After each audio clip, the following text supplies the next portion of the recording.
Welcome to মনোবল global academy, the hub of scientific happiness. আচ্ছা, আমরা এখানে বলছি যে উচ্চতর মনোবৈজ্ঞানিক জ্ঞান জীবনকে করে মহিমান্বিত, বৈশ্বিকভাবে উন্নত, সার্বজনীন এবং সর্বস্তরে বিচরণ। আচ্ছা, আমাদের জীবন সম্পর্কে দৃষ্টিভঙ্গি কী? আচ্ছা, আমাদের যখন ক্ষুধা লাগে, ক্ষুধা সম্পর্কে দৃষ্টিভঙ্গি কী? আচ্ছা, যখন গরম লাগে তখন আমাদের দৃষ্টিভঙ্গি কী হয়? আচ্ছা, যখন আমরা ভয় পাই তখন আমাদের দৃষ্টিভঙ্গি কী হয়? তখন আমরা কী করি? তখন আমরা কীভাবে কাজ করি?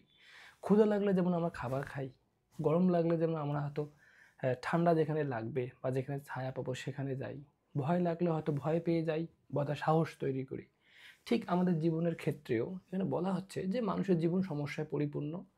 একেকজনের একেক রকম সমস্যা বা একেকজনের জীবন একেকভাবে পরিচালিত হয়। কেউ গ্রামে থাকি, কেউ শহরে থাকি, কারো বাবা আছে, কারো বাবা নাই, কারো মা আছে, কারো মানে অনেক বৈচিত্র্যময়। কিন্তু বিজ্ঞান গবেষণা কি বলেছেন?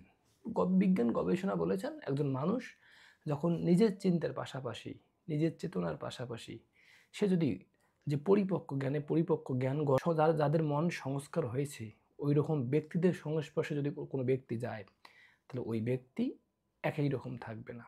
তো দেখা যায়, আমরা দেখি, গবেষণায় দেখি যে আমরা যখন কোনো রোগগ্রস্ত হই বা ঋণগ্রস্ত হই বা কোনো সমস্যায় পড়ে যাই, আমরা মনে করি কি ওই জায়গা থেকে আর বেরিয়ে আসতে পারবো না। মনে হয় যে আমাদের জীবনে এটাই শেষ জায়গা এবং এটাই আমার নিয়তি, এটাই আমার ভাগ্য, এটাই আমার কপালের লিখন।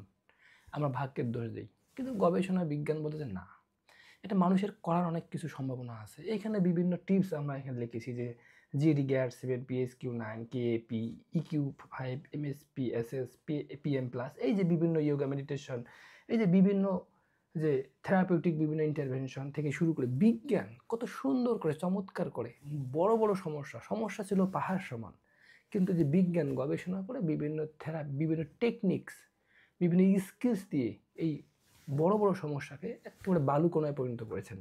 তাহলে যে কী ছিল এর পিছনে? ছিল হাজার হাজার বছর ধরে মানুষের পরিশ্রম, মানুষের মানুষের দিন রাত খেটে গবেষণা করার ফল। কিন্তু আমরা যখন মনে করব যে এই জ্ঞানগুলো বা এই টেকনিক্সগুলো আমার মধ্যে থাকবে, তখন আমি ভালো থাকবো, সুস্থ থাকবো।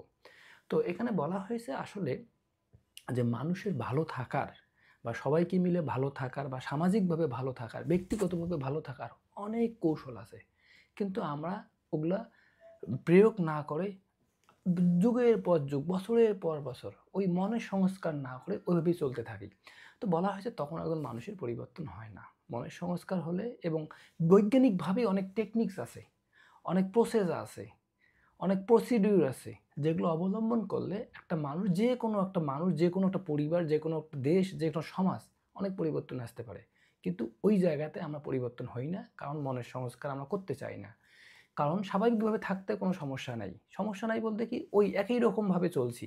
কিন্তু যখন সংস্কার করতে যাই তখন নিজের মধ্যে কিছু পরিবর্তন আনতে হয়। যখন আমি হয়তো দেরি করে ঘুম থেকে উঠি, সকালবেলা ঘুম থেকে উঠতে ইচ্ছা করে না, বা একটু সুস্থ থাকার জন্য ব্যায়াম করা দরকার, আমি করতে চাই না, কারণ পরিশ্রমটা করতে হয়। কিন্তু ১ দিন, ২ দিন, ৩ দিন, ৪ দিন, ৫ দিন, ১ মাস, ২ মাস ওই খোলসের মধ্যে, ওই ফ্রেমের মধ্যে কেউ যদি ঢুকে যেতে পারি, এখানেই চমক। এখানেই একটা ড্রামাটিক পরিবর্তন। এখানে রিভলিউশনারি চেঞ্জ হতে পারে লাইফের। রিসার্চ গবেষণা এই কথাটাই বলে। সবাই ভালো থাকবেন, সুস্থ থাকবেন। Thank you.